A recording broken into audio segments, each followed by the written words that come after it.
Our next session, the title is Leveraging Culture and Traditions as Part of the Development Agenda. First, I want to ask, are you enjoying the conference?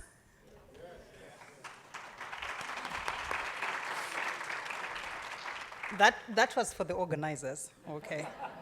So much of the discussions today have focused on education, focused on entrepreneurship, on innovation, and creative financial models.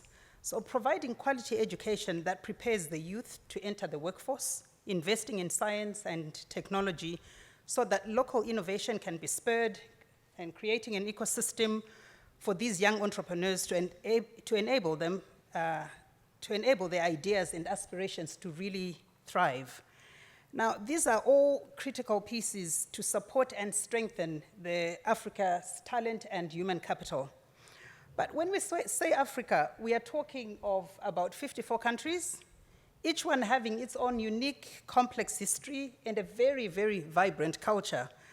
And all aspects of culture, traditions, beliefs, they influence our lives and the choices that we make, whether it's to guide our daughters to become engineers or become secretaries, or to marry them early, or to get our children to be vaccinated, or to have our daughters pursue proper prenatal care.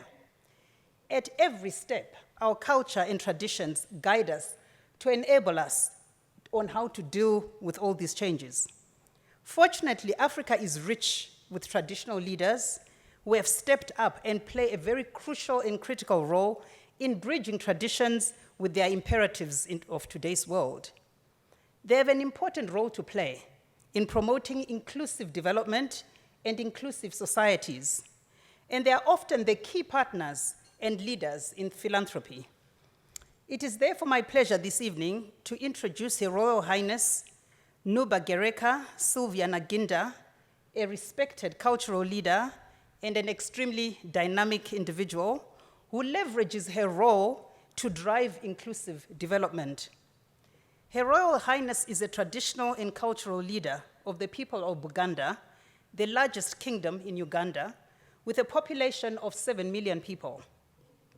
She's the first queen in the history of the Buganda kingdom to create a foundation that is committed to development, which works side by side with ongoing work within the kingdom, which is led by her husband, King Ronald Muwenda Mutebi II.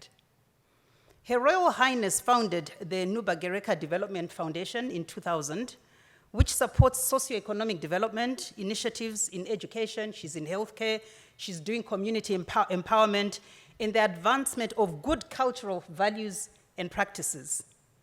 In her TED talk, Queen Sylvia Naginda talked about how diverse African culture can be.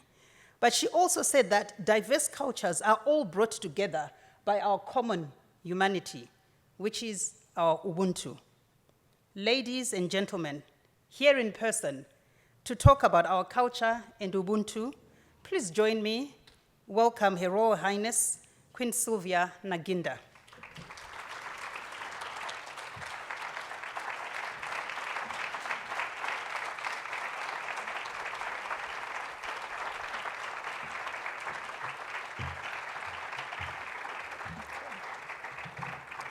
Thank you very much.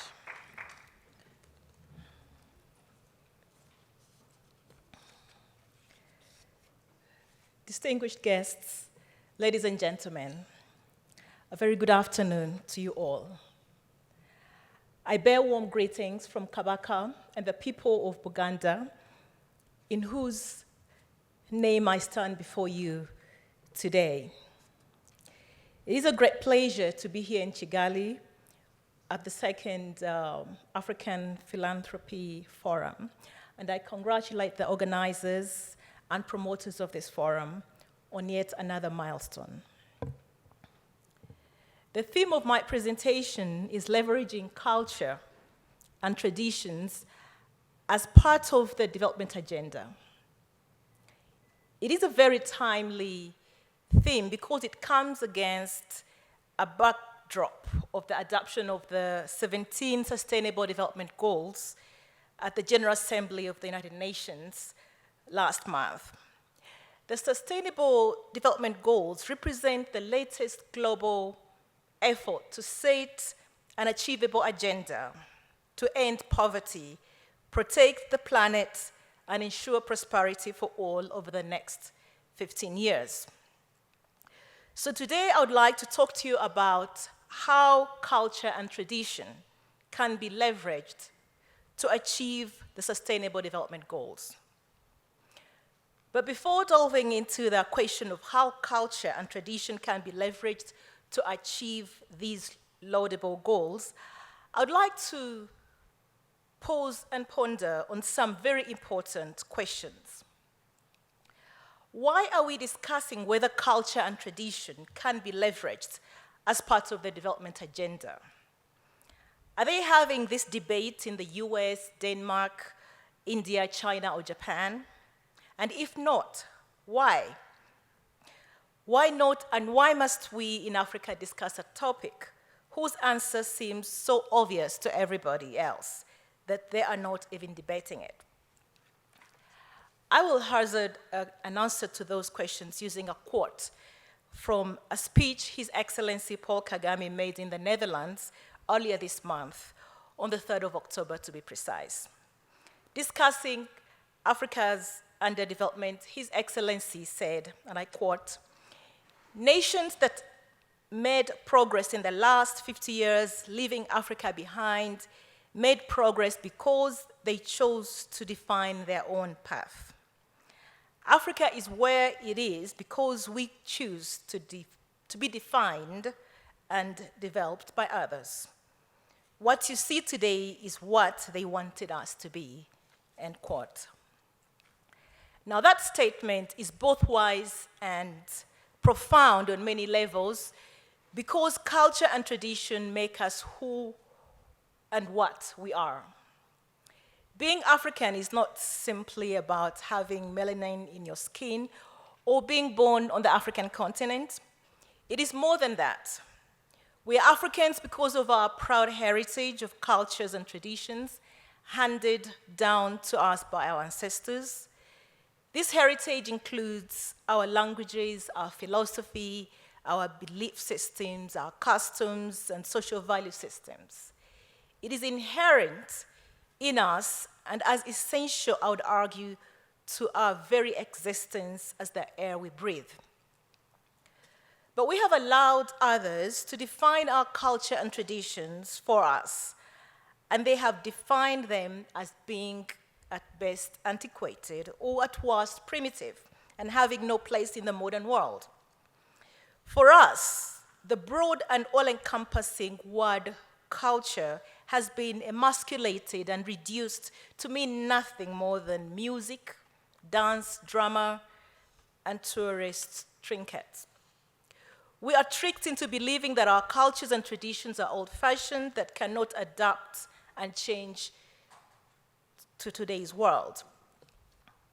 Now, we may not have initially chosen to be defined by others, but it seems to me that eventually we have condoned these alien definitions, which have left us in a dilemma. So we are unable to become the perfect European, Arabic, or Asian beings, but yet we are left with the feeling that being African is not quite good enough, and that we must improve on ourselves by adapting one or more of the global cultures. As I have said on several occasions before this, our culture is not only the language of our hearts and souls, but it is also the compass with which we are equipped to navigate the modern world. Our cultures and traditions are dynamic and constantly evolving, enabling us to assess what is good, valuable, and necessary for the enrichment of our lives. So maybe we are discussing this topic here because there is an inherent prejudice against African culture and traditions. If there wasn't, then we would be going about the task of achieving the Sustainable Development Goals with the inherent assumption that we must leverage culture and tradition to do so. For how else can we even contemplate communicating these goals and rallying a genuine consensus in our populations if you do not leverage culture and tradition. The UN says that the achievement of the Sustainable Development Goals will take partnerships and require the effort of everyone: government, private sector, civil society, and everyday people. This is true. Such an effort cannot succeed if it is left only to governments, to the private sector, or civil society. It is too big and, frankly, too important to be left to the politicians, technocrats, or businessmen or women. It has to work itself into the very beings, the hearts, minds, and souls of every citizen to succeed. And how, I ask rhetorically, can that be achieved without leveraging tradition and culture? Let me illustrate my point with the case of Buganda Kingdom. Buganda is not unique in being an African society that has labored to preserve and protect her native culture. Even amidst the fast-changing world, fundamental concepts such as the Kabakaship, the clan system, and Ubuntu Wulam, or Ubuntu for short, have survived and continue to thrive. Although now stripped of legislative and administrative powers, the Kabakaship continues to enjoy massive popular native legitimacy. This popularity has been used to guide and rally the people of Buganda to development. The Kabaka urges his people to engage in voluntary community work, Bulungi Bwansi, as we call it, by which they improve and maintain communal infrastructure and community sanitation. He also urges his people to fight poverty, to prevent malaria and the spread of infectious diseases like HIV/AIDS, to send their children, and especially the girl child, to school, and to protect the environment by planting trees. These calls are internalized by the people as essential advice or even commands of the Kabaka. And the people respond because they trust he has their interest at heart and do not wish to let the Kabaka down. Now, when the government engages in such drives, the same messages are put out and the people hear them. But the tendency is to expect government to facilitate the implementation of these calls by providing money or implements. The government is perceived to have an endless supply of money and to be capable of doing anything and everything. Hence the widely satirized phrase, "Tusabe government tuyambe," which loosely means we are begging for assistance from the government.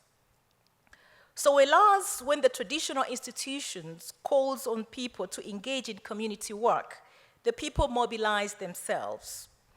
When the government does so, the people expect to be mobilized and even paid. In other instances, government has a legitimacy or credibility deficit that makes it hard for it to put certain messages across. When mass immunization against polio first began in Uganda over 15 years ago, as part of a global effort to eradicate that deadly disease, a large section of the public was fearful. They heard all manner of rumors questioning the safety of the procedure and even suggesting that their drive was a grand conspiracy aimed at sterilizing African children to stymie the growth of the African population. Many parents stayed away and immunization numbers did not hit optimal levels for eradication.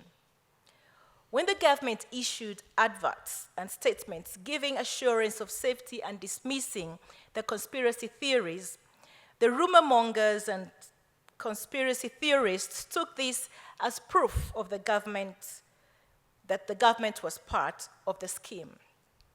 Now, this turned around very quickly, and numbers of immunized children shot up incredibly when a picture of the Kabaka immunizing a child was broadcast on TV and published in the newspapers. This was not because the people of Buganda or Uganda at large are given to blind or naive obedience to the Kabaka, but rather because they trust the institution of the Kabakaship to have their very best interests at heart.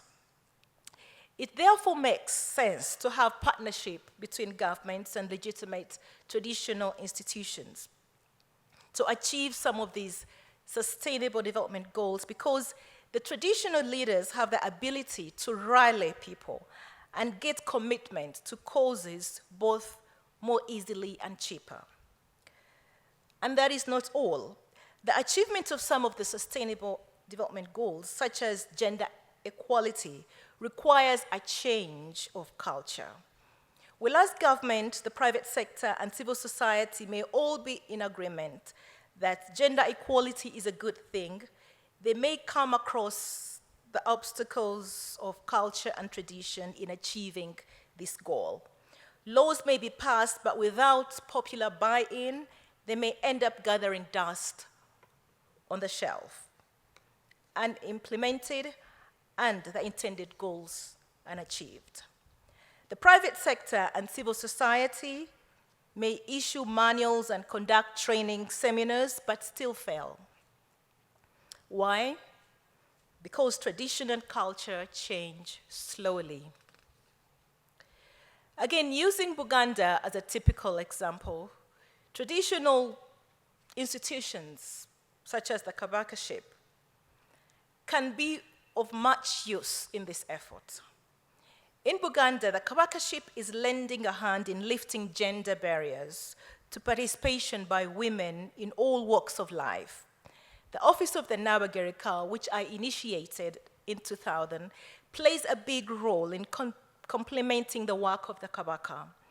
The title Nabagereka, which I hold, was first used by Kabaka Edward Chua when he bestowed it on his wife in the early 20th century. And it comes from the word okugereka, which loosely means or translates as to plan or prepare for providence. The Nabagereka is now expected to play the key role in mobilizing women to production and development. As the Nabagereka, I have dedicated myself to making a difference in the lives of the people of Buganda and Uganda, especially children, youth, vulnerable groups, and women. The Nabagereka Development Foundation, which I founded about 15 years ago, has positioned itself as a pace setter in leveraging the cultural voice of national and regional development, for national and regional development, aspiring to be a leading culture foundation that uses culture as a development tool in contemporary society.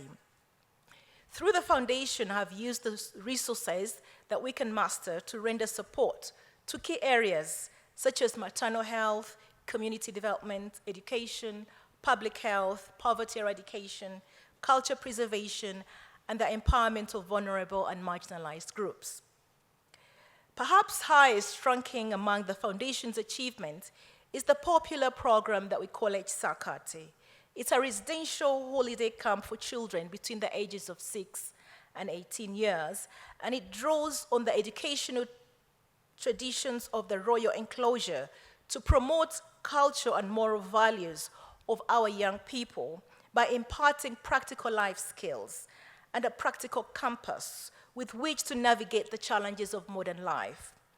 The program adapts Chiganda culture as a positive and important foundation for development, and participants are facilitated to appreciate, be proud of, rather than shun their culture, identity, and traditions.